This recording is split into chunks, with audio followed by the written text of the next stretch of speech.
apakah tidak menyerahkan itu, apakah dikatakan penggelapan atau tidak, nanti pengujiannya nanti. Kita tidak bisa berdebat kusir di sini kan. Pengujiannya benar itu dalil teman-teman penyidik, sangkaan tersebut nanti di pengadilan.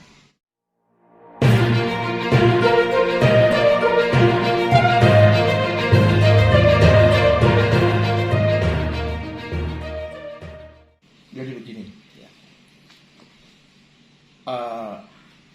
Asal muasal dari Yayasan Setia Hati Teratai ini berangkat dari pemikiran para sesepuh PSHT, diantaranya almarhum Mas Tarmaji, Mas Imam, ya, Mas Imam, Mas Sugeng, ya, Wiono. Kalau tidak salah Mas Sugeng ini mantan sekda ya, Ngawi dulu ya. Itu mendirikan Yayasan PSHT di tahun, kalau nggak salah itu di 82 ya, 1982. Adapun tujuan daripada pendirian yayasan ini, tujuannya untuk mengelola, ya, kedepannya itu untuk mengelola aset dan kekayaan persaudaraan Setia Hati Teratai.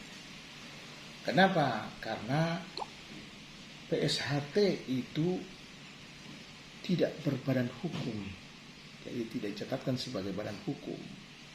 Walaupun undang-undang ormas juga memberi ruang terkait dengan organisasi masyarakat yang tidak dicatatkan sebagai badan hukum, merupakan juga bagian dari itulah, diakuilah dalam undang-undang ormas ya di negara kita ini. Nah, pada saat tahun 82 itu, apa yang mendorong beliau-beliau ini mendirikan yayasan? Karena guna untuk mendapatkan dengan cara membeli tanah, ya, tanah hak pengkok Nambangan Kidul ya, itu dari, ya mungkin salah satu juga ada Mas Bagio TA juga, itu barangkali juga bagian daripada yang ikut terlibat di dalam proses itu ya. Tanah tersebut dibeli oleh PSHT dan diatasnamakan yayasan sebagai pemegang haknya. Kenapa? Karena ini HTB ya, kan?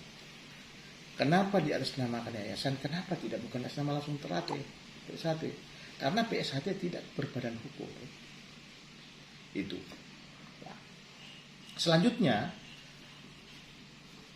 proses ini berjalan sampai dengan berjalan baik, terus sampai dengan berjalan dan berkembang sampai dengan beliau pada tahun 2015 beliau meninggal kan. Nah, tidak ada masalah sebelum itu. Ya, semua berjalan lancar. Berdasarkan akte tahun 2014, Mas Hariwur ini sebagai ketua, seingat saya kira-kira begitu, akte nomor 87 yang dibuat di hadapan notaris Mas Ali Pauji ya. Di situ tercatat sebagai ketuanya adalah Mas Hariwur yang sekarang duduk sebagai wakil bupati Madiun. Dan seterusnya kepengurusannya. Di dalam undang-undang yayasan, jabatan pengurus itu 5 tahun ya. 5 tahun itu diatur di dalam ketentuan pasal-pasal di undang-undang yayasan ya. Nah, sekalipun ada undang-undang, yayasan itu punya anggaran dasar juga, jadi punya hukum yang mengatur ke dalamnya juga. Ya. Ada anggaran dasar, khususnya ketentuan untuk pengangkatan pengurus yayasan itu diatur tersendiri juga di dalam anggaran dasar ya. Dan ketentuan tersebut belum dirubah oleh anggaran dasar yang saat ini. masih tetap berlaku sampai 2016 itu masih berlaku itu. Ya, karena kita tahunya perubahan terakhir, saya tahunya perubahan terakhir itu 2016 karena meninggalnya Mas Maji. Meninggal Mas Maji selaku ketua pembina saat itu. Ya. Oleh karena ketua pembina meninggal, maka perlu ada reposisi kedudukan pembina kan harus ada ketua. Kan amanatnya begitu. Harus ada ketua. Posisi Pak Tarmaji selaku ketua pembina diisi oleh Mas Yono. Ya.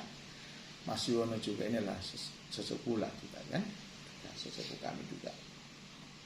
Nah, di situ. Jadi kalau amanat saja undang-undang itu masa jabatan 5 tahun, tentu kalau terhitung dari 2014 berarti masa jabatannya harusnya sampai 2019 kan, kalau 2014 kan, sebab di perubahan itu tanggal 2000 di perubahan tahun 2016 tetap mengacu pengesahan yang sebelumnya 2015, jadi hanya memperbarui saja kedudukan pembina. Nah, pada 2017 pasca Parlu 2016 PSAT terjadilah perubahan kepengurusan yang dilakukan oleh pembina, di mana pembina saat itu juga termasuk Mas Isbiantoro selaku ketua Dewan Pusat. Sekarang ini juga pembina juga yayasan di PSAT itu sempat terjadi merasa tidak dilibatkan dan sebagainya dalam hal itu kan, walaupun memang ada bersurat dan sebagainya, tapi kan maksud dan tujuannya menurut beliau kan tidak paham juga apa tujuan itu kan. Ini yang kami dapatkan informasi itu. Nah, terlepas dari itu semua, yang jelas secara fakta ada perubahan yang kami ketahui, ada perubahan pengurus yayasan ya di tahun 2017. Itu yang tidak lazim menurut hemat saya. Pergantian ini tidak lazim. Yang biasanya pergantian itu dilakukan rapat melalui proses rapat ya secara terbuka di PSAT,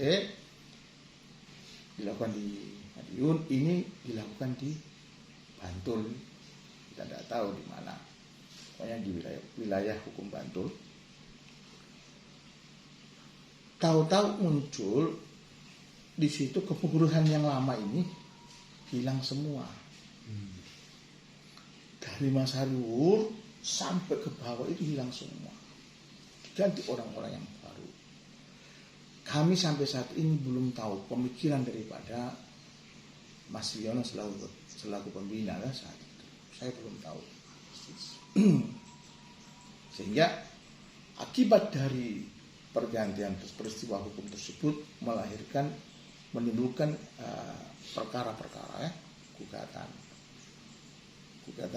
dari Mas Is menggugat karena haknya dia selaku pembina.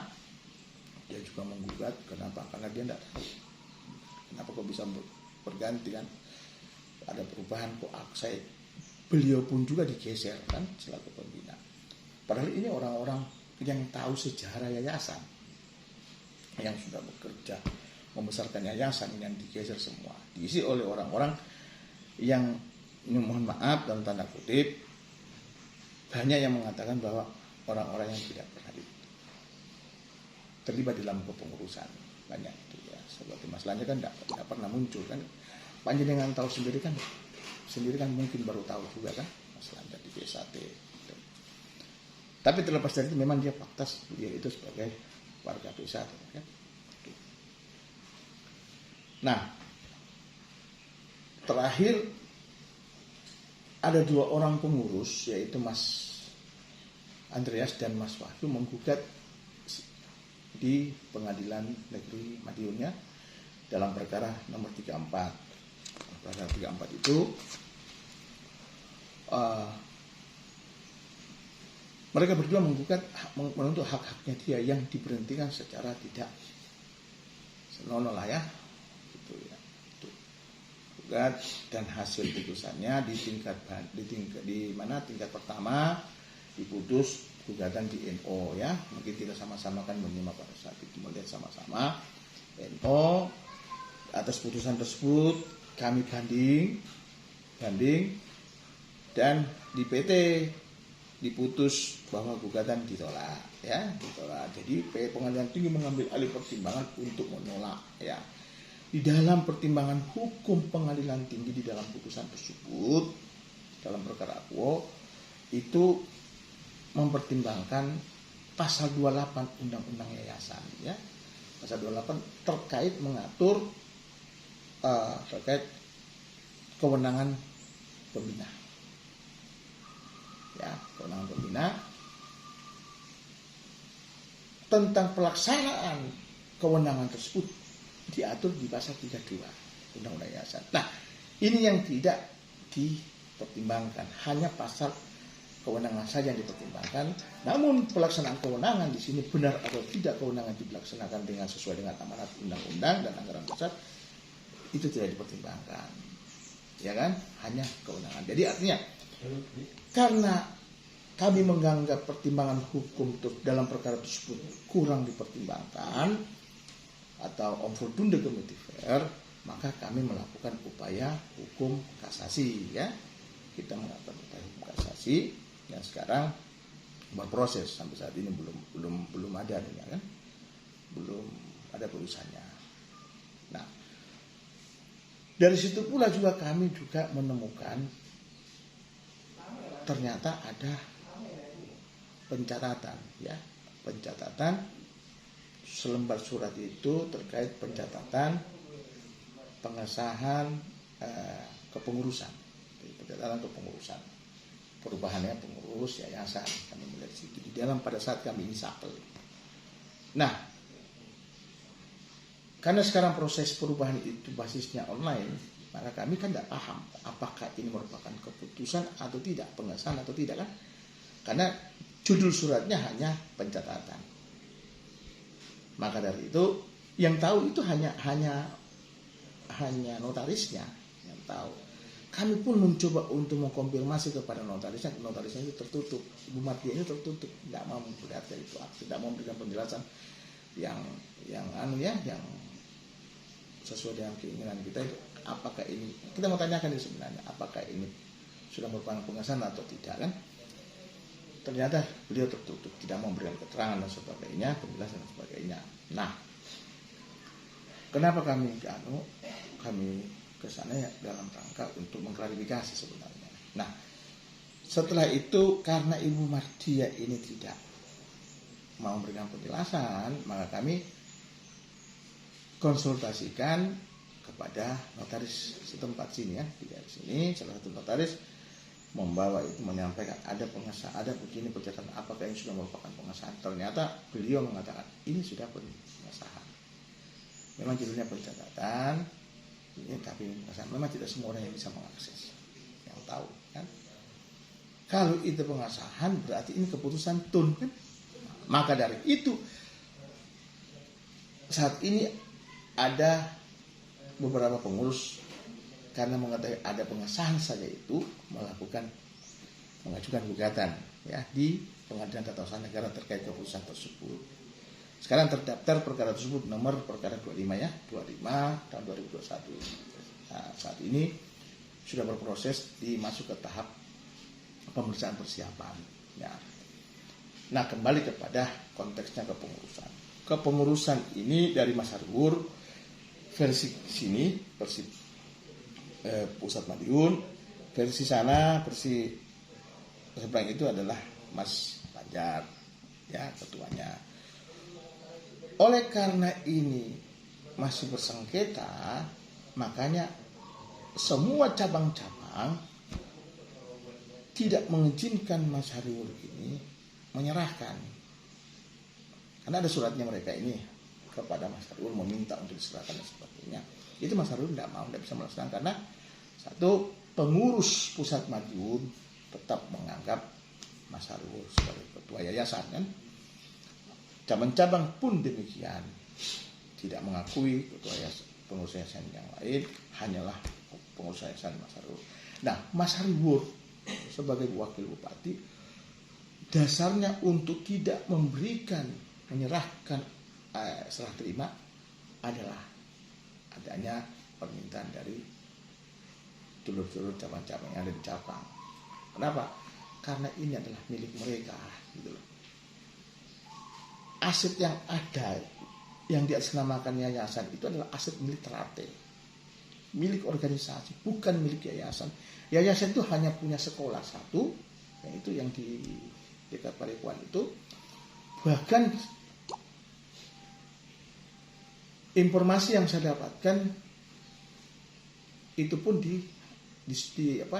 disubsidi oleh organisasi biar sekolah itu tetap eksis.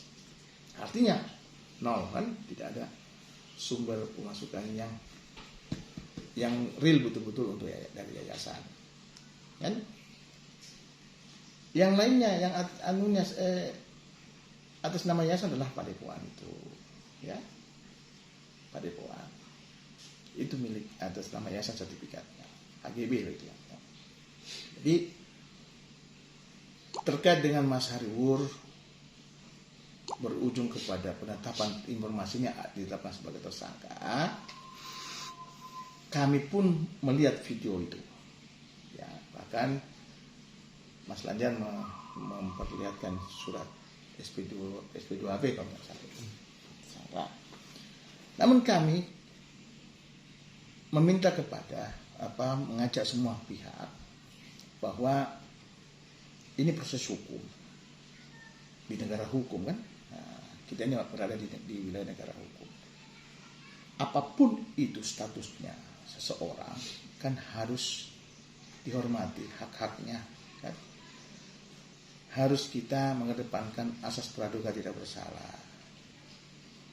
Apakah tidak menyerahkan itu, apakah dikatakan penggelapan atau tidak, nanti pengujiannya nanti. Kita tidak bisa berdebat kusir di sini kan.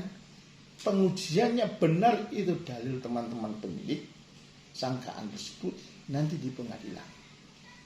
Ya, cuma yang tidak kalah pentingnya di sini bahwa ini murni sengketa kepengurusan, bukan sengketa aset.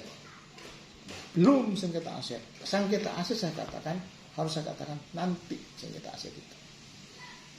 Nah, lihat perkembangannya di kedepannya nanti bagaimana proses yang perkara-perkara yang sedang berjalan ini. Ya, itu. Nah, kami pun tidak bisa mengkonfirmasi kepada pihak kepolisian karena ini kewenangan. Kita harus hormati, ya, kepada teman-teman penyidik. Namun kami selaku lawyer, sebagai advokat yang menyandang juga status penegak hukum, tidak akan tidak akan mengenyampingkan kewajiban kami untuk melakukan koordinasi, ya, dalam rangka menjalankan amanat Tuhan, ya. Kami selama ini telah melakukan integrated criminal justice system, jadi melakukan koordinasi dan sebagainya. Teman-teman pun mengatakan bahwa nanti akan diberitahu secara resmi kalau memang itu tersangka kan. Jadi kami belum menerima surat, kami belum tahu persis secara fisik itu status tersangka itu. Namun kami sudah mengajukan permohonan untuk pertangguhan pemeriksaan kepada pihak kepolisian kan.